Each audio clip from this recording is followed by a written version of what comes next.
So, what does it really take to land a traditional book deal in 2026? And I'm talking right now to all my audience members who are sitting on an idea. It could be just a kernel of an idea. You might have your full book proposal written, but at the end of the day, you have something to say. You have a body of work that you think deserves some shedding some spotlight on, and you want to help people. So, what do you do? How do you go from zero to launch? And then, even after the launch, do you need a massive social media following? Do you need a literary agent? You often hear about these like wild stories where I just like bumped into a literary agent. I bumped into a publisher at the grocery store and I got a book deal. How much do publishers, speaking of publishers, care about your platform versus your idea? Like you could be a TikTok star, but there's no there, right? You just are really good at dancing to J Lo. Like who's gonna get the better book deal? And once you finally get that coveted book contract, what does it actually take to turn your book into something bigger? Whether that means growing your business, expanding your audience, landing speaking opportunities, or hey, yeah, making a run for that New York Times bestseller list. I've had all of these questions myself when I started on my own book journey 20 years ago. And it feels like a lifetime ago. Since then, I've published 4 books, but each time I will tell you that while some rules may stay the same, others change dramatically. Today's guest is someone that I trust deeply on this subject. She has all the answers. Richelle Fredson, founder of Book Proposal Blueprint and one of the publishing industry's most sought after book proposal strategists. I know this because she helped me shape the proposal for A Healthy State of Panic, which went on to have multiple bids. She's guided hundreds of authors from whether you're a first time writer to an established expert, through the often mysterious process of crafting that compelling proposal. As well, she helps her clients attract agents and publishers and build a launch strategy that aligns with their bigger goals. So, we're going to pull back the curtain today on what the literary world is seeking, what publishers are really looking for, the mistakes that aspiring authors make. I've made many, and the truth behind those naughty bestseller lists. I call them naughty because they don't follow any rules. It's like the Wild West with these lists, and yet authors will do whatever it takes to scheme and get on them. And not for nothing, but this is the substance that we really go deep into at my workshop, Book to Brand. It's now in its 10th year, and we have literary agents who come, publishers, editors. Why?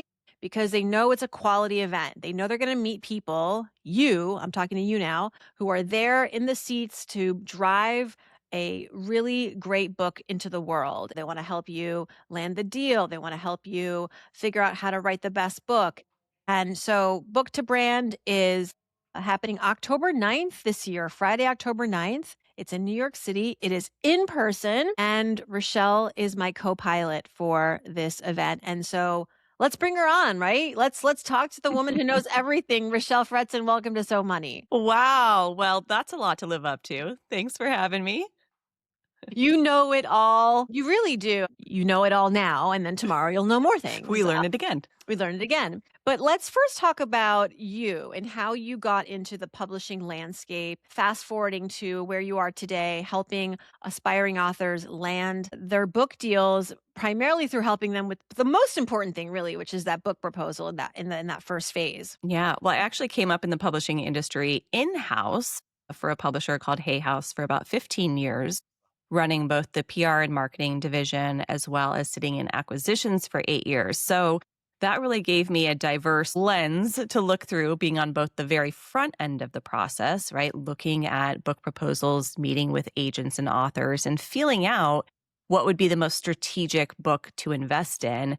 Then my team would be on the back end about a year and a half later, launching that book into the world. So it was a very full circle experience getting to support authors. And really, what I do in my business now is similar. I get to champion ideas. I get to help people really cement their IP and bring their work to the world, because so many people have great ideas that can be in service, they can help make people's lives better, can bring their wisdom to folks everywhere. And so I really like to help people land what that cornerstone book idea is. And we can get into that in a minute. Not every book is ready for the right time or for the right point in your business, right? So there's a lot of strategy involved. But it's really for me about helping folks move through the book process with more ease because it can feel like a sort of red velvet, VIP lane only. uh, to get real information about publishing, which is what's so great. If I can also plug this for about book to brand, right? We get to remove all the obstacles and just put people in an intimate room together and say, let's get down and dirty with the Yes. details. We like to say, be in the room where it happens. And deals Yes. do happen. They don't happen there that day. That would be weird. But relationships are forged. And we know, having done this for 20 years, you've done this for 20 plus years, like it is about who you know, who's advocating for you, right? We've had multiple people come to Book to Brand who've landed fantastic book deals. Some of them make the New York Times bestseller list. It's not the goal. We don't teach you how to do it or why. We don't emphasize that it's like we don't say that this is the goal in Book to Brand, but we know a lot of people come to the event kind of hoping for the best, right? We all Yeah. want the best for our books, myself included. And you have a book coming out next year, right? I do. It's called Do the Thing. Take your creative ideas from uncertain to unstoppable and build a business you love. Coming out with Hachette in April 2027. So I got to be my own student for a little bit. And I got to say, I'm a tough customer. I may know a lot of the things, but it's still, you still have to be the Tough. student and do the work. Yep. Well, before we get into things like before we get into the proposal and the marketing and the agents, I want to learn a little bit more about the publishing landscape today. What would you say is what are publishers looking for right now that's different than what they were looking for even just 2 years ago? Yeah, great question. I'd say in this moment, publishers are buying scared. And what I mean by that is we're coming Scared? off buying scared. Yeah, there's a lot of Scared. scared because we're coming off of a year where perhaps things didn't perform as well as they had hoped. We're looking at a year where a lot of sort of social media people are getting big book deals and maybe those sales don't necessarily translate. We're seeing them be a little bit more cautious with who they're investing in, which is why the book proposal is so important, right? It's your chance to advocate for yourself in rooms that you're not in yet. So we're seeing like sort of slower, more cautious decisions, Mm. but great deals still being made. But we are just seeing sort of more slow, intentional movements as opposed to rapid fire buying. And so, given that, how important is your audience size, your platform? Whereas you were saying 2 years ago, like TikTok stars were getting these huge deals, they weren't really materializing into book sales. As we Yeah. know, TikTok followers and book readers, not always the same folks. Fiction, yes. In Fiction, yes. nonfiction, much harder. Yeah. Yeah. So what matters more to publishers today? Is it your expertise? Is it your audience size? Is it that you come with a very different perspective and or an ability to really promote yourself and market yourself? Yeah, I mean, all the above. But I think what Yes. happens, I think what happens is platform gets this. It feels like the dirty word in publishing, like it's the old Grim Reaper coming up in conversation again, because people count themselves out when they think that they need a big platform for publishing. And the truth is, if I could take the word platform and just replace it with community, I think we'd have a much easier time. So I think what's important to publishers is that you've curated people, right, that are interested in what you have to say, that are along for the ride in the teachings and where you want to take them.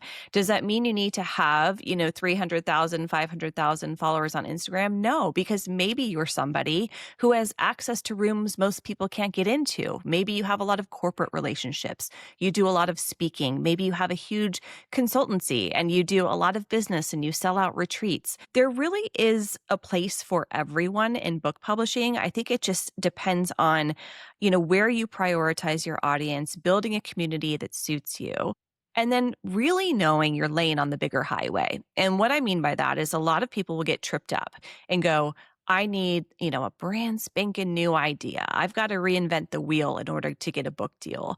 And the truth is, and we just talked about this, publishing is a pretty risk averse industry, right? And so they want to bet on something that's not necessarily trend. They want to bet on something that's going to sell for as long as it can, which Right. means that you have to know where you're positioned in your conversation in the market for as long as you can be in there. And so there isn't much that's new anymore. It's just about knowing what you bring to the conversation that's unique and helps you stand out. Interesting. Side note, my husband showed me something he saw, like, I don't know where it was on Threads or somewhere, but Tim Ferriss's hit book, The 4 Hour Work Week. And I say hit with a capital H, right? That book was like sort of the book I feel that redefined the self help category in some ways and what the sort of, it was like very much I don't want to say it was not a flash in the pan. Like it kept selling and it kept selling and it kept Yeah. selling, but it has experienced a very steep decline, plummeting an estimated 80% from 2022 levels. Yeah. Ferris attributes this drop directly to the explosion of AI, large language models like ChatGPT, which provide instant, custom, and highly personalized how to advice on demand. So, all this to say, sorry to hear about Tim Ferriss. He's going to be okay.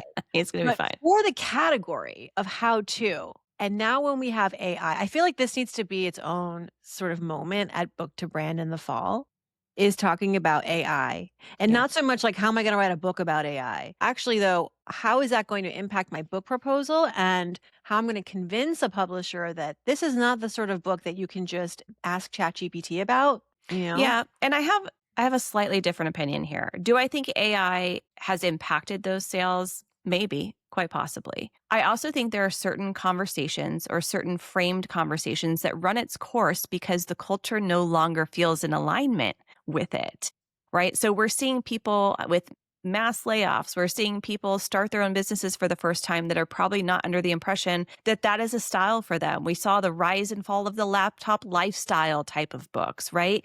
There is a cultural, roller coaster to this and what suits the reader. So it may have had its moment and it may come back again. I don't know that I'd blame the entirety of that on AI, but I do think AI is definitely affecting our industry. I would say it's affecting fiction a heck of a lot more than it's affecting nonfiction. I will say that in the proposal universe, it's incredibly damaging. So, of course, I talk to people all day long on Zoom who show me their book proposals or what they're working on so I can help support them. And I can spot it right away. And the first tell is that it's like only 10 pages. And the proposals I build with clients are 70 to 90 pages because there's a lot of voice in there. There's a lot of personality. There's a lot of passion. There's a lot of storytelling. And I can just tell when that's not a human being. So I think, especially if you're looking to have a long term publishing career, I wouldn't start by creating a proposal with AI. I think you can use it to find some data points that you're probably going to cross reference to make sure they're real. And I think you can use it for creating a writing timeline or all these other like beautiful operational pieces. But I think that you have to be really, really careful if you're Mm, starting your book journey now and you're looking to AI to complete that for you. mm. What is the biggest mistake besides maybe running it through AI before you run it through yourself? Your book proposal. What are the other mistakes that authors make when they're putting together their proposal, whether it's in the crafting of the proposal, it's in the pitching of the proposal to an agent? Yeah. Not taking up enough space really could encompass all the things I'm about to say. It's particularly important to show your personality in these documents. So I think a lot of people are used to building a business proposal or a deck or something for like, to get funding or investors. And this is, yes, this is your Shark Tank moment, certainly. You are asking for investors in your project, but they have to have a sense of who you are. So back when I sat in acquisitions for a publisher, there would be nothing worse than getting a proposal and going, I kind of like this idea, but I have no idea who this person is. I have no sense of who this writer is, what their viewpoint is. They pitched it to me like they were pitching me an egg salad sandwich. There's not a lot of personality here. So I think people really miss by leaving themselves out of the equation. And I want people to take up space. I want you to tell your story. I want to understand your passion because I want to know as a publisher that I'm investing in someone who is in this for the long haul and is going to take it as seriously as my team is going to have to take it. Right? Right, right. It is a business plan though, too, right, that you're Yes. writing. And so let's talk about that and while you're trying to how to balance that mindset with this creative imperative. Yeah, there are some sections where where personality really shines, and then there's times where it's like just down to brass tacks. Like let's get down to the details. And one of the sections that's particularly important for that is the marketing and promotion section, right? And this is where authors get to come to the table and say, this is what my business looks like. This is what my community looks like. This is where I've been, flexing my wisdom, whether it's, Substack or Instagram or wherever your, favorite platform lane is. And then they can build out a strategy. So we're asking authors in this current dynamic, and we have been for like the last decade, to show that they know how to be a good partner with a publisher. This is a team effort, right? And so publishers are expecting you to come to the table and say, I know how to market my work. I Mhm. know how to approach people to buy this product. So I'm going to show you my strategy here in this very early document of a book proposal so that I know what I'm doing. And it doesn't mean you have to know every in and out, but you have to show them that you're a good partner in what you're about to take on together. Well, books, yes, we know they take 2 years to go from a book proposal being accepted, signed, sealed by the publisher and you to getting on a shelf. Yeah. And so, what kinds of forecasts can authors reasonably make in their proposals when it comes to, how I'm going to essentially grow and build my platform? Like, what, because that's actually an opportunity, I think, for some Yeah. folks who are like, I don't really have the community that I'd like to have once this book comes out. I have the seeds of it, but I want to grow it. Like, what have you seen in your proposals with your authors where they make a very compelling case for Yeah. how they're going to grow their platform? This is something that's actually pretty unique to the proposals that I create because I hadn't seen it anywhere else. And I thought this is a huge missing part of the equation. And I call it business development in my proposals. So as we sort of wind down the marketing section and talk about what is and what the intentions are, there's also an opportunity to say, I have 2 years, right, until this book comes out. Here's what I'm planning to do. I'm investing in a business coach. I'm investing in a social media manager, or Mm, having someone help me create my course, or this is how I'm going to be growing my membership community over the next 18 months. Showing that you are taking steps to grow your business is very attractive to publishers because long after they step out of their promotional window for your book, which is maybe a month, maybe less after book launch, it's on you as the author to continue selling that book. And so when you show them your business development plans, they go, "Oh, look at all these ways that the book seamlessly folds into the ecosystem yeah. of this product." That's very attractive to us because that makes it a long selling book, which is, again, what they're interested in. Yeah. What are the investments that you're making Yeah. in partnerships and in all the ways to grow and build your audience and also your your authority, how Yeah. to whether it's I'm going to be doing more press, I'm going to be starting a blog, I'm going to be starting a Substack, whatever that is. Well, All right. this is another change Yeah. in the industry, speaking of which, is when we look at the investments we wanna make in the book, Mhm. it used to be that something you'd mention in that section is, "I'm going to hire, fancy LLC, media company or publicity firm to handle my book," and the truth is that doesn't make sense for, like, 90% of authors, right, to put money towards a big fancy PR agency. So people are starting to get more strategic with how they're going to invest in the success of their book, which I think is very wise, very smart.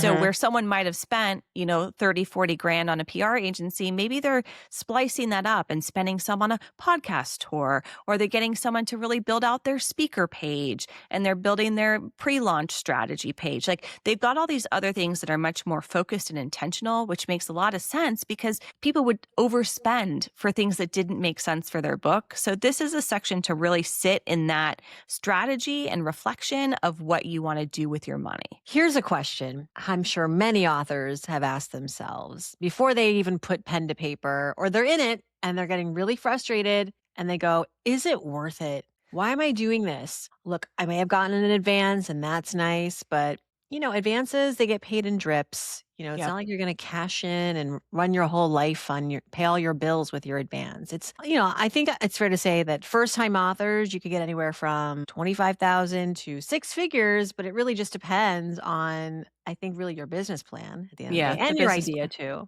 Hmm. But A lot of people call books loss leaders, where it's a net negative actually of your time and your resources, but then the tail of it is very long, right? Yeah. So you have it's a forever thing. So it could lead to book, it could lead to speaking opportunities, another book if you want to that.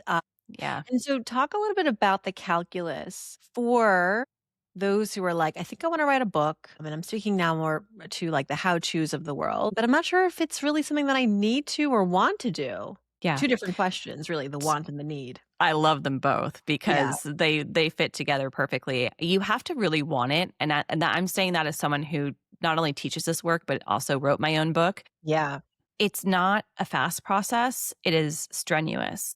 It means you will probably have to cut back on your business a little bit. It means Mhm. that maybe you're not with your kid as much on the weekends during those, 6, 9 months you're writing the book. There are adjustments you will make in your life to bring a book to the world. Do I think it's worth it? 100%. I mean, I'm such a publishing purist at this point. Like, I'm just like, of course it's worth it. But it's important to know that the ROI in that first year or two is not going to come from book sales. You want to push it like it is, but the opportunity is in the speaking, the podcasts, right? The visibility, the connections, getting in rooms. It's a level of expertise and thought leadership that you get to add again to that ecosystem. Most authors never out earn their advance, right? So the people that are getting really big, significant six-figure deals will probably never see royalties. So I'm also a fan of a great mid-sized deal because it gives the author an opportunity to potentially earn out and actually Yeah. make money on book sales. But really to think of it as no matter which way you go, whether it's self publishing, hybrid publishing, or traditional publishing, you're going to dip into your own pockets to invest. Yeah. So the clients that are getting the big, big deals are reinvesting that money into Mhm. editorial support, to marketing to support, to web development, all the stuff. And that's the same no matter what route of publishing you go into. So I think there's often this misconception that if you traditionally publish, your publisher is going to whisk you away and put you in the Today Show green room and, the money's going to be rolling in and they take care of you and you all get famous together. And it couldn't be further than the truth. It is selling a book is a very grassroots operation and you have to be ready to take that on. So one last question about the pre-launch process, and then I want to get into the like launch process as well. We don't emphasize this too much in book to brand, but we know that our authors are really, really, really interested in like how do I get the book out in the world once I'm on the road to publishing it. And actually, when I first launched Book to Brand, it was a 2-day event, and the second day was all about platform and promotion. But we do have a free download if anyone's interested to sign up. It's a 9 to 12 month launch plan. We have a VIP day with a lot of our clients who come to Book to Brand who then just want to focus on the launch. But back to getting the deal. Literary agents, how do we find them? How do we know that we found the right one? I love literary agents.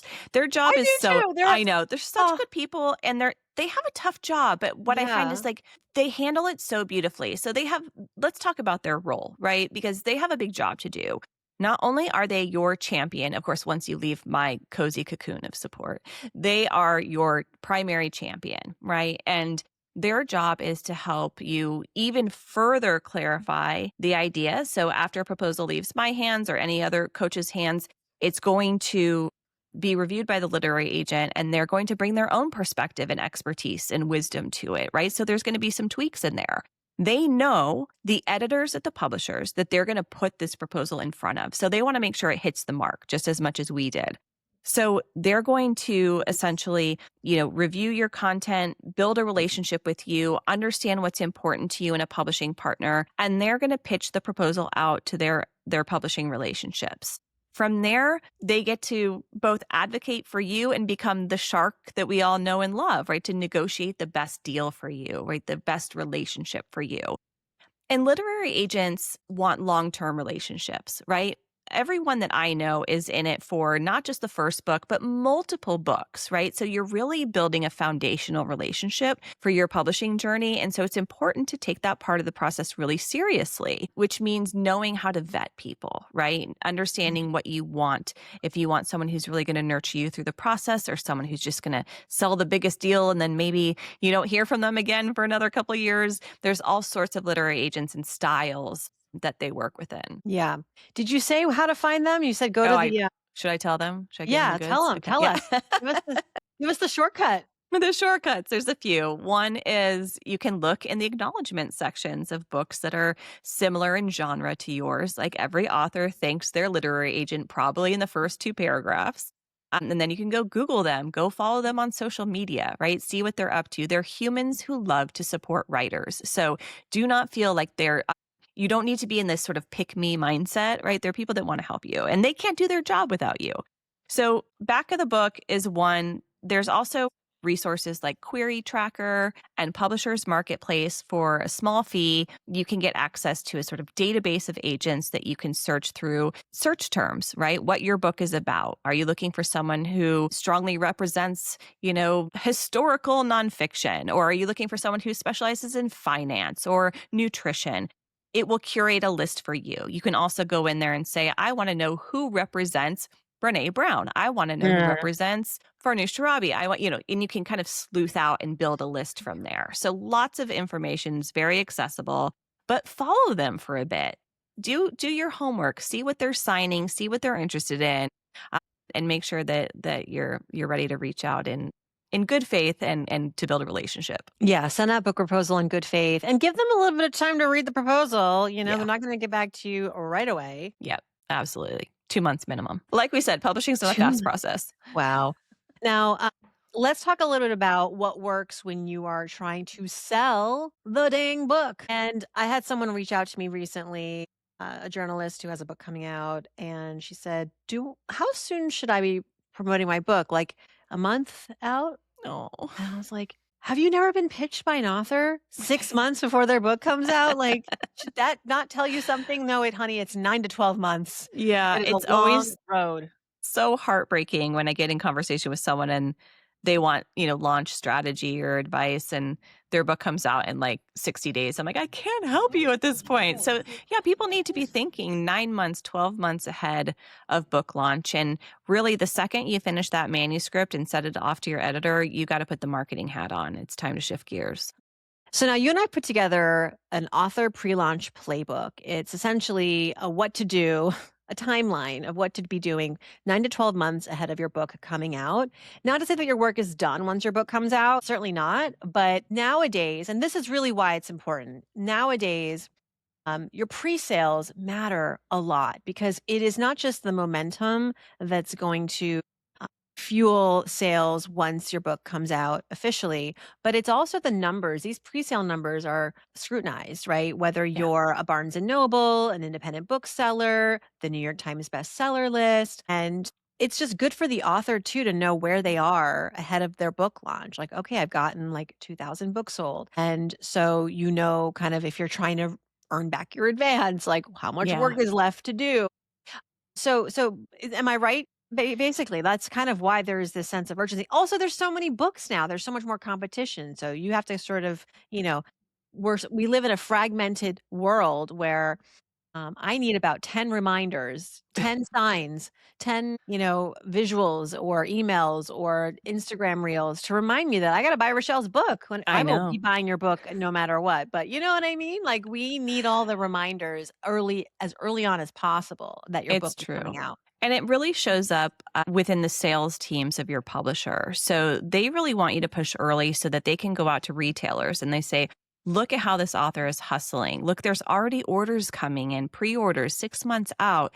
Like, let's prepare for that. Let's make sure that we have stock everywhere. Let's keep an eye on the printing. Let's make sure that, all of these retailers have very limited shelf space. And I know so many of us buy books online, but the truth is there's still a fight for getting attention even online. And so if you become an author who is pushing sales early, you are showing them that you're a serious partner, and the retailers really take note of that and will position your book better. So looking at early sales numbers is also just a great motivator from the author's seat, right? So I'm so competitive with myself. I already know what my pre-sale numbers, the goal is, right? I'm holding it in my brain. And so like I'm like a dog with a bone, and I know a lot of authors are too. So it's like seeing those early numbers come in is really motivating to keep you like you're so tired sometimes after writing these books, but it's a good way to like keep you going and going and going. Yeah.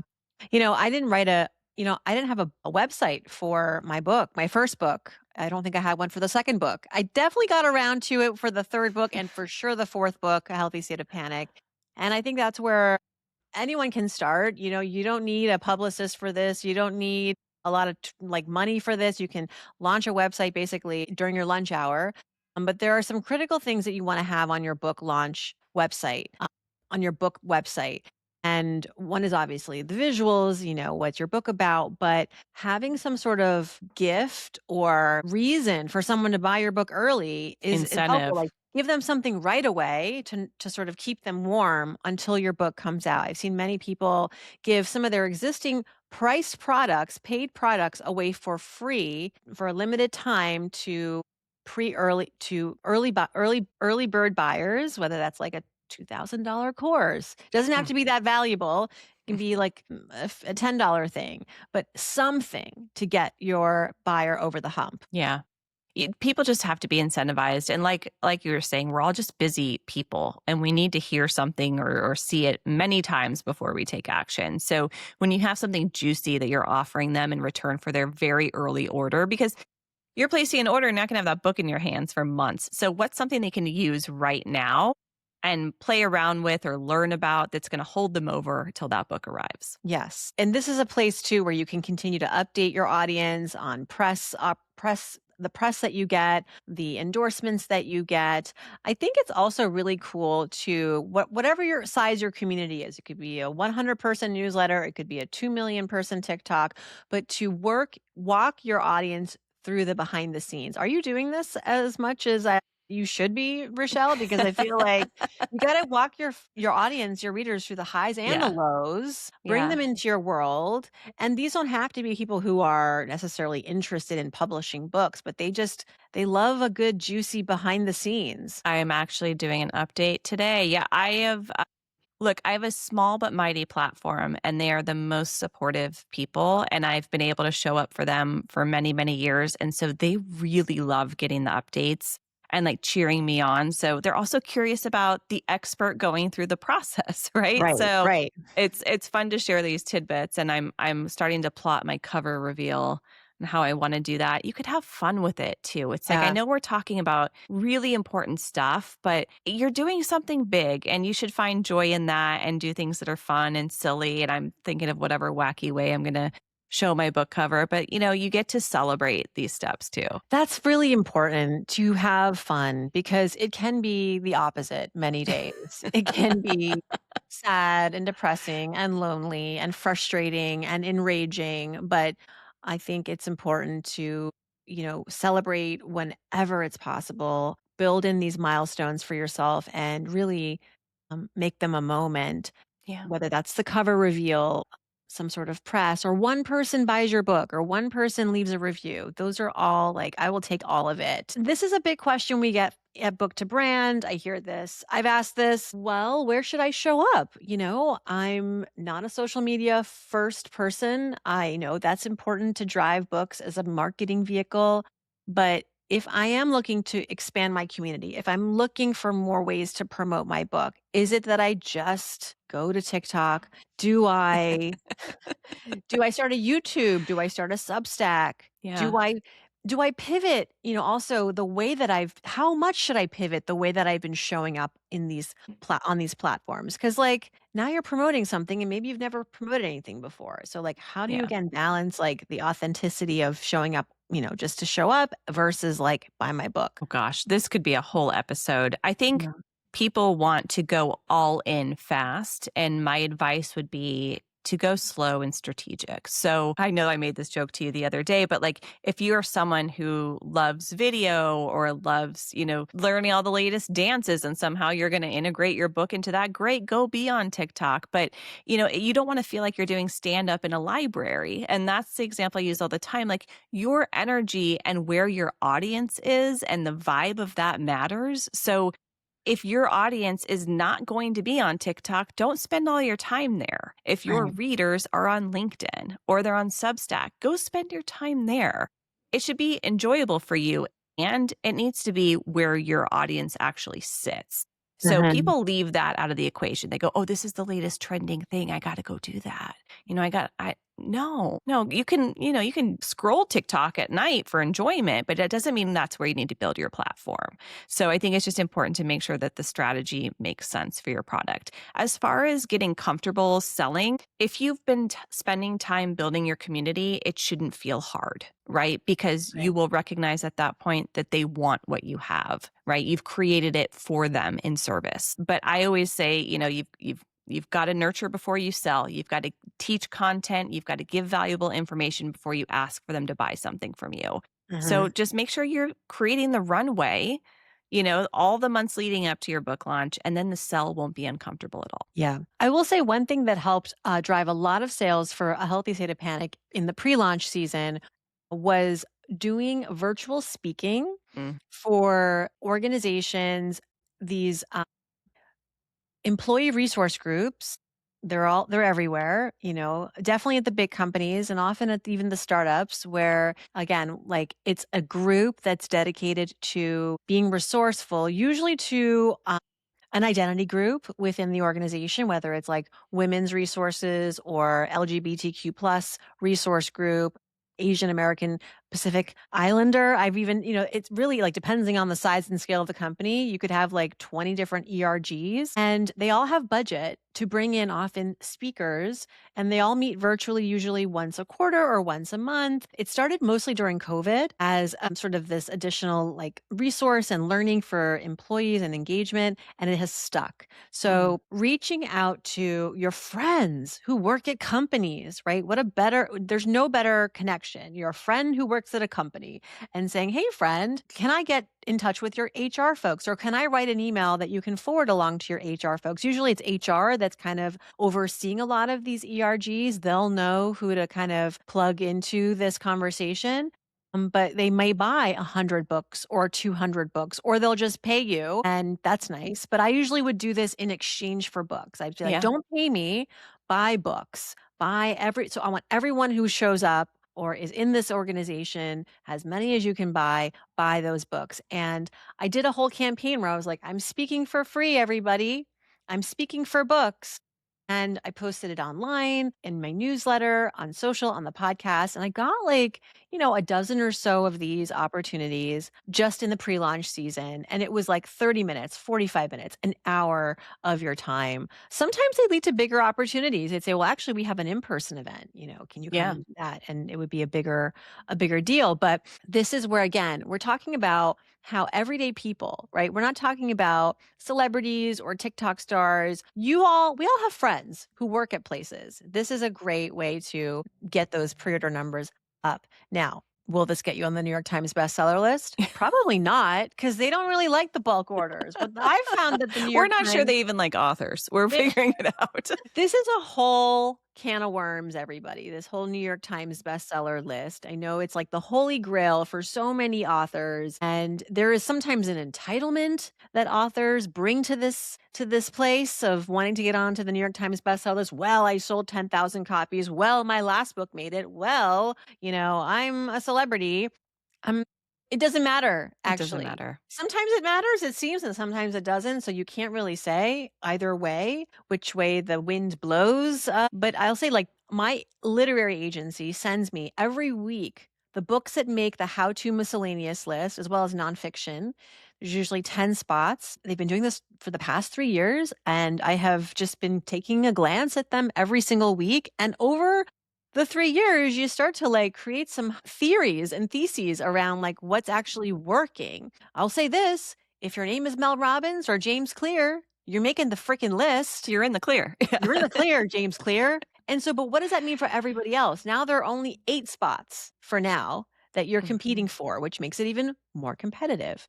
I will say if you have been in an editorial in the New York Times, like they've been featured, whether it's favorably or not, because I see like they got people on this list that I am pretty sure they don't agree with ideologically, but they know that it is a culturally relevant book, right? People are buying this book. They do have something voicey to say. And pair that with the fact that they sold 15,000 copies, I'm pretty sure they're going to make the list. So it really, though, runs the gamut. I saw last week books on the list that had fewer than 3,000 copies sold. And I sold more than that before A Healthy State of Panic came out. I didn't make the list. Did I cry about it? No. I was a little, it stung for sure because I really hoped for it. It wasn't what I worked entirely for, but it is something that every author dreams of. Yeah. Why the hell is it something we all dream of, though, Rochelle? I would love for us to have a different goalpost, but here I we know, are. because we love being seen. And I think that ultimately that's what it is for an author, to feel recognized for your wisdom, the hard work you've put in, how important the work is. And that cannot be the measure that validates you. It just cannot be the measure that shows your worthiness as an author.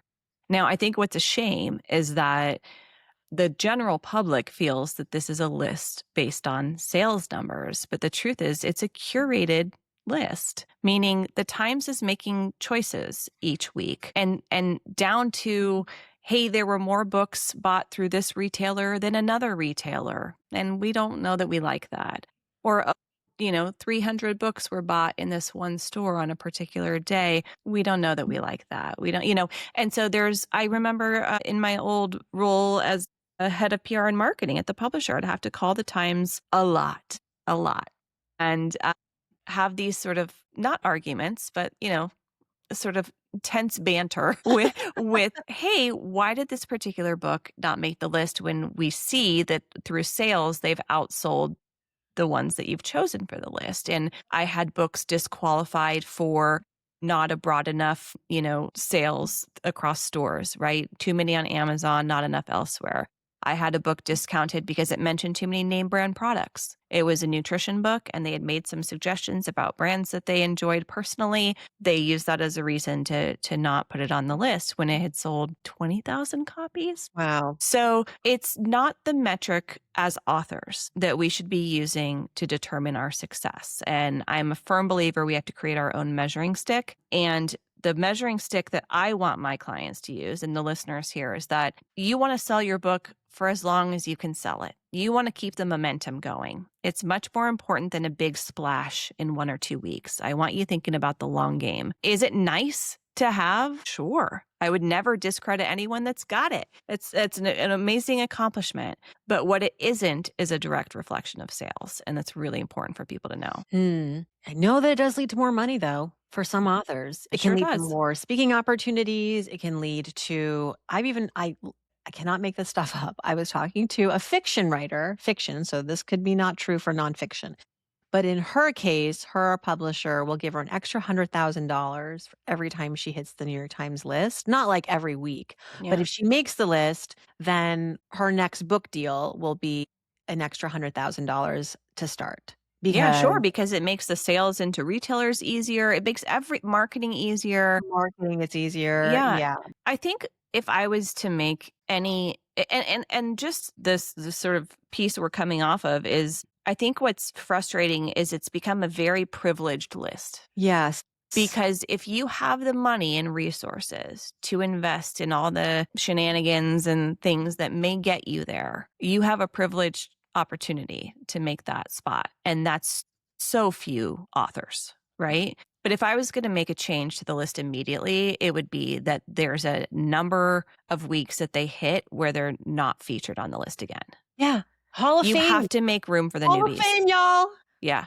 Do you Yeah. see here? You can have a Hall of Fame list. Lifetime Achievement Award for the New That's York right. Times bestseller list. Mel Robbins, Lifetime Achievement Award. Oh, There are here's what weeks when there's only 5 open spots. I know that if you are on the Epstein file, I know that if you're in the Epstein files, you are cut off from the list too. That You're cut off happened. from the list. You know who that happened to, right? I do. Yeah. We'll let you look that one up, Lug. Look It at wasn't a big secret. Dr. Atia. I mean, blurt. it's no secret. I have to think that's why. Like, Yeah.